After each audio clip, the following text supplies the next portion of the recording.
दादी बाबा को कौन पूछे? कोई ना पूछे। दादी बाबा को कोई ना पूछे। घर में किसकी चलती है? नई बहू, और नई नई बहू भी है। वो कह रहे हैं कि महाराज क्या बता रहे हो आप? तो हो सकता है इसमें तुम्हारे लिए भी मिले, पर भागवत कह रही है। क्या कह रही है?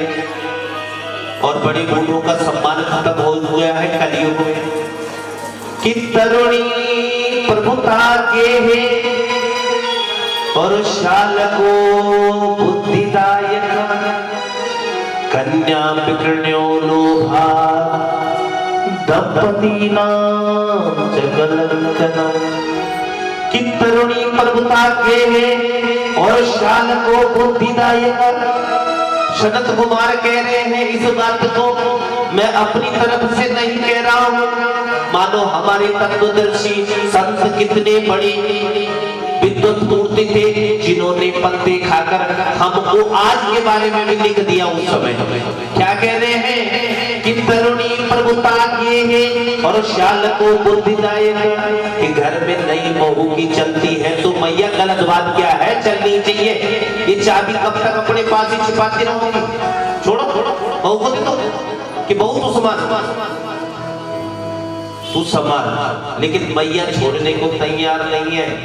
मैया छोड़ने को तैयारी का चाबी, मैं तिजोरी की चाबी तो मेरे पास ही।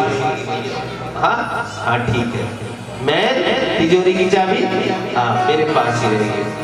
पहले होता था बकार, क्यों होता था बकार जानना?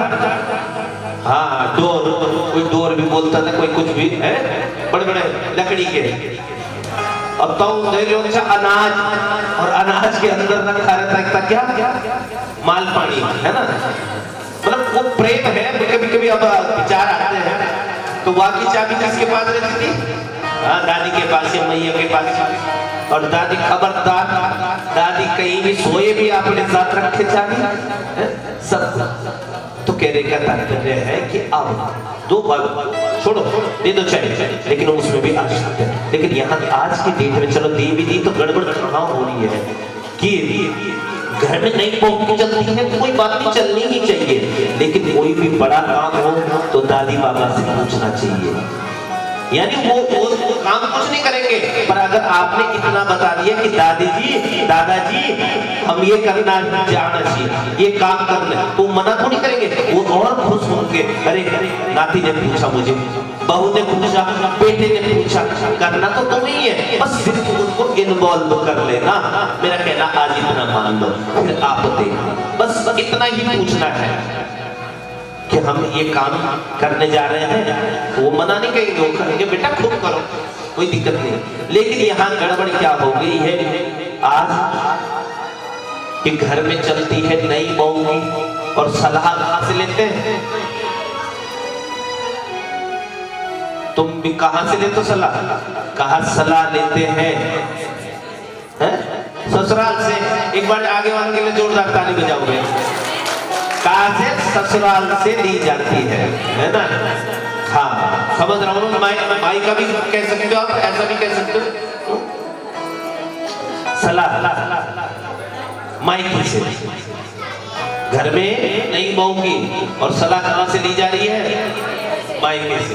साले साहब सलाह दे रहे हैं। और हमारे यहाँ अब पुरुष का वो ससुराल हुआ, पुरुष का क्या हुआ? ससुराल हुआ। तो सलाह पुरुष लेता है ज्यादा, तो वो कहाँ से ले रहा है? उधर से भी ले रहा है। और हमारे यहाँ एक कहावत है कि दीवार बिगाड़ो आरो और घर बिगाड़ो सारो। बोलो भद्र विशाल भगवान की। अगर दीवार में अलमारियां ज्यादा निकाल दोगे देगी जी, तो दीवार क्या हो जाएगी? कमजोर हो जाएगी। कई घर में महिला होती है ना, एक यहाँ भी बना दो, थोड़ी एक यहाँ भी बना दो, एक अलमारी यहाँ भी। अरे जब अलमारी सारी में अलमारी बनानी तो दीवार को बना रहे हो, तो ज्यादा अलमारियां निकालोगे तो दीवार कमजोर हो जाएगी। और घर में यदि साले की सलाह लोगे तो बर्बाद हो जाओगे। इसके प्रत्यक्ष प्रमाण है। कौन कौन है? गौरव। मामा सतुनी ने क्या किया था जानते हो? हाँ, तो इसलिए ध्यान रखना है।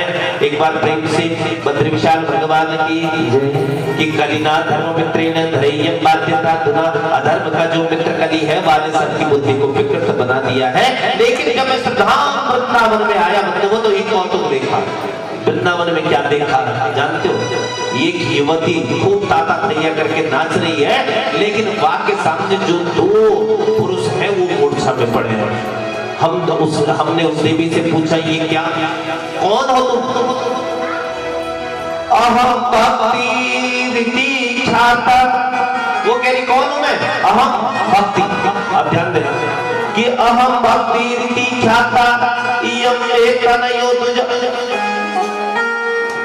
ये मेरे दोनों तनैया ने पुत्र हैं, एक को नाम ज्ञान और एक को नाम वैराग्य। कहा राम राम राम राम। इनकी हालत कहा कलियुग के कारण ये जर्जर हो गए। खासकर ज्ञान कोई सुनना ही नहीं चाहता, और वैराग्य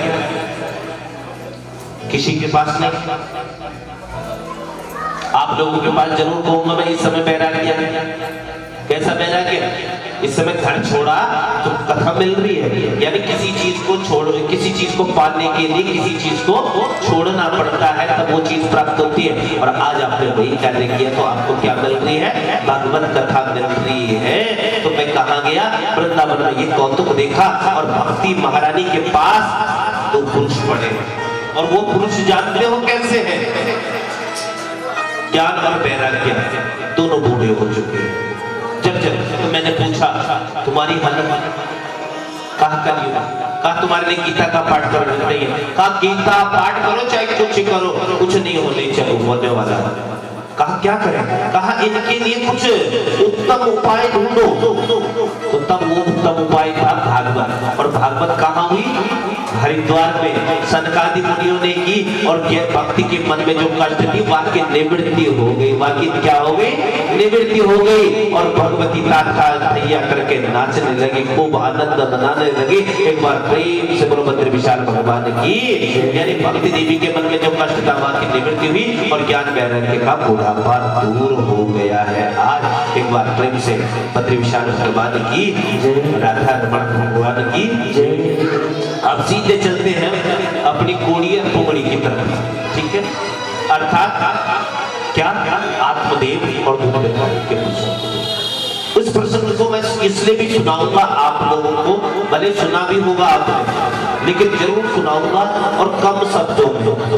अच्छा, कोई ऐसा है जो पहली बार भागवत सुन रहा? ईमानदारी से हाथ खड़े करो जो जीवन में पहली बार। हाँ उठाओ, शर्माने की बात नहीं। 1 2 3 गुड़िया, 4 भाई हमारे, 5। पहले तो सुनिए, अरे तुम तो आए जब हो गई। तो अब जो ये 4-5 भाई लोग और माताएं लोग हैं, तो यहाँ ध्यान देना है। आपकी पहली क्लास चल रही है, क्या है? First class. और मुझे लग रहा है इस समय आप पर जैसे क्या भक्ति का पुट चढ़ेगा, ये पहले जैसे जो पढ़ाया जाएगा ये जीवन भर काम आने वाला है। ये क्या आने वाला है? जीवन भर काम आने वाला है। इसलिए ध्यान देना। और आप एक क्लास में मत करना, क्योंकि ऐसे हर क्लास में आपको कुछ ना कुछ नया अनुभव मिलेगा। तो इसलिए 7 डेज की 7 क्लासें हैं, अर्थात आने के भी व्यक्ति को 7 दिन और जाने के भी 7 दिन। परमात्मा की लिस्ट में 8वां दिवस नहीं है, 8वां दिवस नहीं है, इसलिए ध्यान देना। इसलिए एक एक शब्द को, और धुंधकारी और आत्मदेव की कथा कोई और पे नहीं, हमारी इस शरीर पे। और आज धुंधकारी ने इतनों, जबकि जीवन में ज्यादा कुछ नहीं था आत्मदेव के, और संत की कृपा से क्या मिली? संतान मिली। संत की कृपा से क्या मिली? संतान मिली, ठीक है? और वो संतान भी कैसी? कुछ गलतियों के कारण बेविचारी होगी, दुराचारी होगी, और उसने आज आत्मदेव के घर को क्या बना दिया है? नरक का अड्डा बना दिया। और आज किस नदी के किनारे है ये? तुंगभद्रा। और कौन सा नगर है ये जानते हो? उत्तम नगर। राजापुरी किस नगर में? उत्तम नगर। और उत्तम नगर की ही ये कथा है, जान लेना कि तुंगभद्रा तटे पूर्व, बोलो मेरे साथ, तुंगभद्रा तटे पूर्व और यत्र वर्णा स्वधर्मेण सत्य सत्कर्म तत्परा। एक सुंदर सा नगर है, जाको नगर है, जाको नाम है उत्तम नगर। क्या तुंगभद्रा नदी के किनारे एक नगर है उत्तम नगर। जैसे राजापुरी किसी के पास कौन सा नगर है? उत्तम नगर। तो वहां आत्मदेव रहते हैं और आत्मदेव की पत्नी को नाम है धुंधली।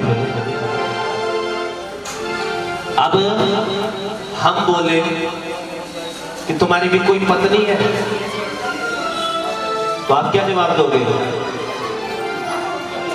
आपकी भी कोई पत्नी है? चलो इधर वाले हमारे भाई लोगों को पत्नियां हैं? हाँ है, महाराज कह रहे हैं आप लोगों को भी पत्नियां हैं। तो अब इस कथा से सुनते हैं कि तुंगभद्रा तटे पूर्व मभूतोन्नमोत्तमम् यत्र वर्णा स्वधर्मेण सत्य सत्कर्म तत्परा। सबकी पत्नियां हैं। अब आध्यात्मिक दृष्टि में समझे, ठीक है? सबकी पत्नियां हैं। अब तुम्हारी कौन सी पत्नी? सुनो सुनो सुनो। हमारी पत्नी को नाम है मति, यानी धुंधली। कौन सी पत्नी है? सब थोड़ी देर के लिए आत्मदेव बन जाओ। और आत्मदेव का अर्थ होता है जिसने आत्मा में देवत्व का दर्शन कर लिया।